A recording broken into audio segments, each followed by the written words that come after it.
During the past week, COVID entered my personal sanctuary. It touched me personally for the first time.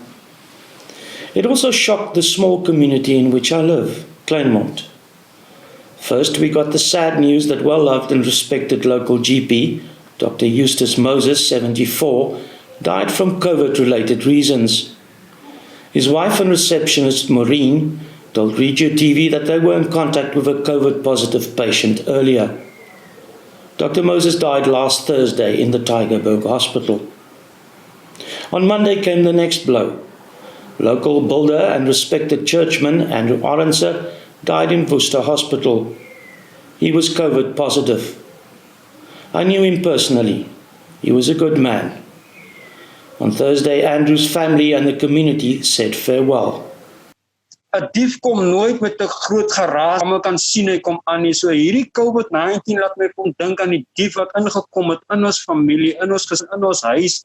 Het hy geruisloos ingekom en hy kom steel en kom trooi op Gerard en hartverskeurend om dit op 'n springlewendig. Die volgende oomblik is hy net nie meer daar nie. Jy weet, en die ergste van alles, ons kon nie eens daar wees vir hom fisies, om sy hand vas te hou, om moed in te praat, om sy skouer te vryf, of oor sy kop te vryf, om sê, Dad, het gaan alright. Verstaan, dink, dis wat hy vir ons, en met sy hele kans, nie eens vir hom 'n behoorlike biologie soos dit hom toekom nie. Verstaan, alles moet nou afgewater word. Wat ek verstaan is die hund by die huis kom, maar ons mag glad nie na by die kus kom nie. Alles is toegerek in plek. Ons kan glad nie die kus oopmaak. Ons kan glad nie ons laaste ure my pa betoon nie. Die eerste nagedagtes om ons is die foto's waarop ons kan kyk. Weet Gerard, so mense moet asseblief begin besef die erns mense. My pa moes dat tussen vreemde mense moes hy sy asem uitblaas. Daar was niemand rondom hom wat vir hom kon comfort nie. Al wat ons vandag kan bid en hoop is dat die Here het sy engele gestuur om my pa se laaste uur of paar minute op hierdie aarde vir hom so draaglik moontlik te maak. Ons kan 6 mense vat vir die gat om toe te gooi. So obvious as Herald en Derita. Mense het dit saaksie. As hartseer om so afskeid te neem van my man. Hy deserve nie dit nie. Hy deserve dit nie. In a world where heroes come and go, where God just took the only one I know. So I'll hold you as close as I can, longing for the day when I see your face again. But until then,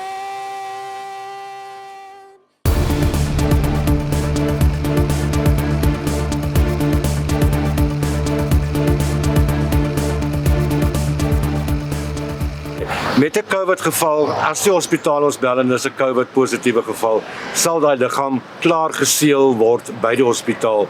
Ons sal dan die liggaam verwyder, ons sal die liggaam in 'n kus plaas, wat dan ook geseël sal word, en die familie sal geen kontak hê met die liggaam nie.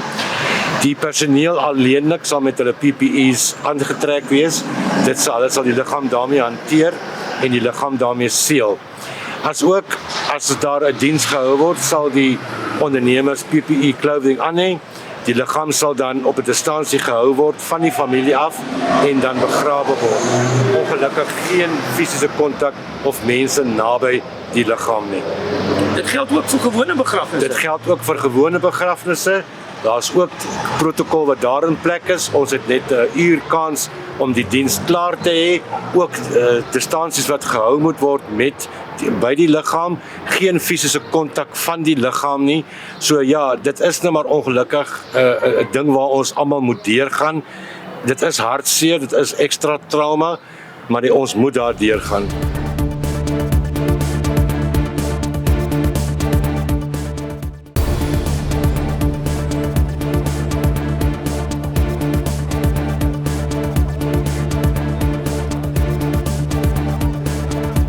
was high drama in Hermanus when restaurant bosses and the South African police faced off during the Nationwide Restaurant Association of South Africa protest.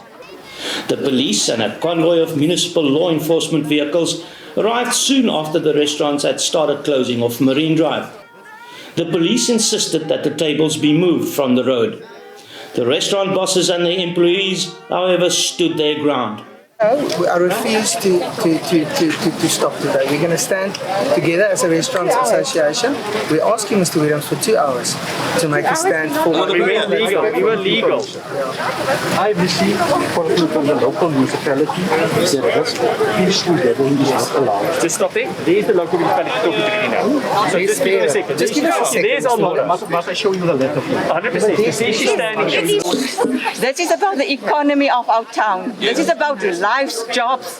This is about dignity, the people's dignity, because currently the municipality must provide food kitchens, NGOs must provide food kitchens, people must go stand in a line and queue for food. Is this what our government intends for our people? Yes. That is not what we agreed to. So this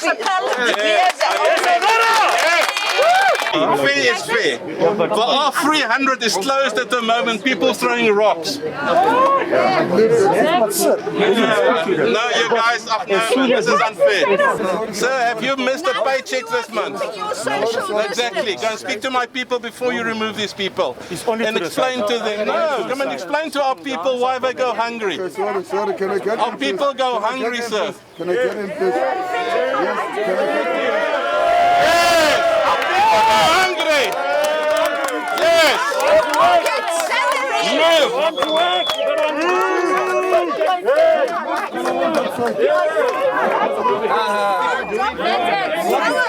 Yes, julle ouens suig.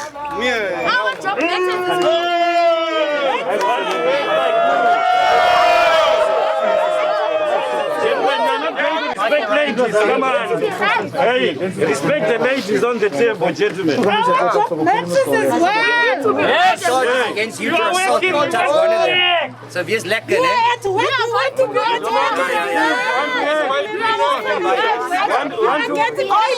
Okay, by sitting here, by all you sitting here on the road, by closing this road, is it gonna be your question be answered by the president? No, we don't. He refuses to answer our questions, sir. He doesn't. How is it that a whole town can get closed down and nothing happens? Yes. We want to organize Yes. for 2 hours. I lost 2 weeks of trading. Because we also have a voice. Yes. My staff. I'm standing here for my staff. Okay. Yes, but and they go hungry. You guys know yourselves. You know, by closing the road is not right. We send the documentation know to you that. guys. You got everything for us. Someone is closing the road, it is So not if right. we do it, it's not right, but other people are allowed to do it and nothing happens. One person. How is that fair? If we live in a democratic South Africa, what goes for the goose goes for the gander. Yes, fair is fair. We're not burning anything. We're not hurting It's anyone. peaceful, and you guys are making it up. Come on, guys, please. We sent through the necessary documentation to the police to say what we're doing.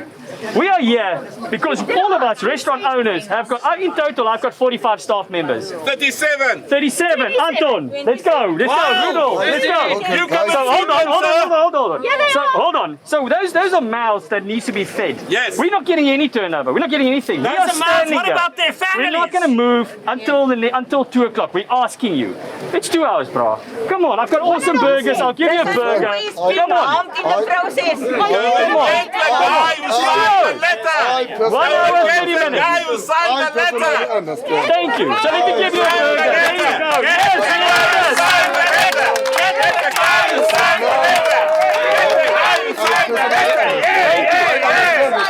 Ons kan nie voortgaan om meer mense unemployed te sien nie. Maar dink jy dis reg dat die polisie nou kom en fisies hierdie tafels wil wegneem, hierdie protes wil opbreek? Weet jy wat?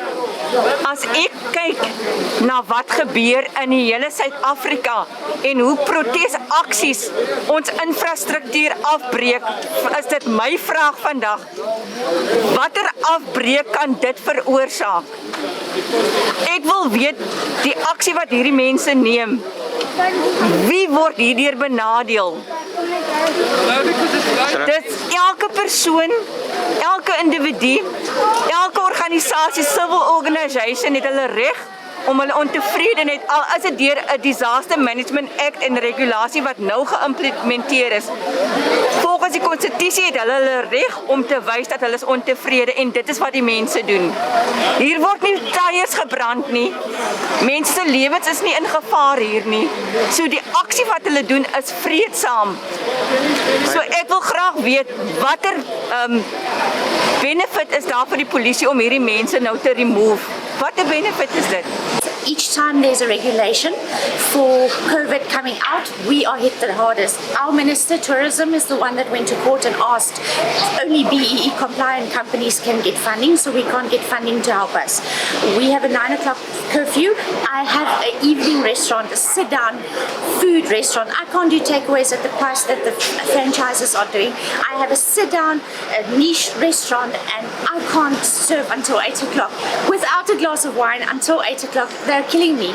I'm being creative. I have changed to be a coffee shop in the morning, but it's not being the turnover that I need to pay for this building every month. I want to draw attention to my staff. I'm one of the only restaurants in Hermanus that have not retrenched yet, but I'm at the point where I can't hold out any longer. I will have to let go of my staff. Around me, everyone had to send me their figures to arrange this day today in Hermanus. 20 staff at the one restaurant, 10 at another one, 4 at another one, 2 restaurants closing down. That is why I'm doing this. I want to draw attention to what our industry is going through, and our industry carries South Africa in a big way, employment locally and bringing tourists into our country. That is why I am doing this. We've been closed for 4 months now. It's not sustainable for us to do takeaways. My overheads are simply too big. We've got a staff complement of over 80 people with the 2 restaurants next to each other, and we've provided them with food parcels, and we relied heavily on the tourist payments. But as it stands today, we cannot borrow more money to keep the business afloat, and that's the problem. And the reality of Burgundy Restaurant is, even if we're opening this Friday, but even if we open, it's still not sustainable. You know, we're looking at turnovers between 20 and 30% of what we've originally done. And even with that, in normal situation, 30% of our sales depends on alcohol. So if you take the 30% that we hope to do, then you must take that 30% and take another 30% off that specific turnover, and it's not sustainable. I think in our country we need to stand together, and in terms of restaurants we're really struggling. We've got so many staff that depend on owners, entrepreneurs who create jobs for people, and we've been told that we can do that with restrictions, and those restrictions doesn't help my staff. If I can't sell a glass of wine going with my meal, a lot of people just don't go out for dinner. They'd rather spend a 200 Rand on a steak at home and drink a bottle of wine as opposed to a 150 Rand meal in a restaurant and buy a glass of wine, purely because they can't have a glass of wine. I think there needs to be some serious look at how the government is imposing their rules and impacting on the restaurants. Yeah. There must be a different way, as opposed to just saying stop all alcohol. I agree, alcohol is a problem, and the emergency services are inundated with cases. I think 18% more cases than usual. But there must be a way to be able to say, per client, 2 glasses of wine, and who's the designated driver to say nothing for you, glass of water or a juice or a non-alcoholic beer. There must be alternatives. So kyk, behalwe vir die feit dat die alcohol ban, die feit dat ons probeer alle sisteme in plek hê vir die COVID-19, maar hulle maak dit vir ons so moeilik dat jy kan net nie survive nie. So jy moet sny op staf. Onthou jou overheads bly presies dieselfde, maar jy moet sny op staf. Jy kry nie die inkomste meer nie. Ons kry, ek dink by besighede doen ek seker 10% van die normale inkomste wat ek normaalweg doen. En dis net 'n bietjie van 'n jy kan nie, ek glo altyd ek boks actually. So jy kan nie gaan boks met jou hand agter jou rug vas nie. Jy weet, dis die ding. En dit is waar ons sukkel, ons worstel. Dis hoekom vandag gebeur. Want vandag is ons staan op, silent protest, was 'n vreedsame protest. So ons is hier so, ons nie om moeilikheid te maak nie. Ons almal professionele restauranteurs. Ons is hier so om 'n statement te maak. Sê luister hier, meneer president, help ons. Luister vir Rasa. Rasa is ons representative en praat met hulle asseblief. Ons het jou hulp nou nodig want ons kan nie meer so langer aangaan nie. Toerisme industrie is massief. Jy weet, en julle maak ons toe.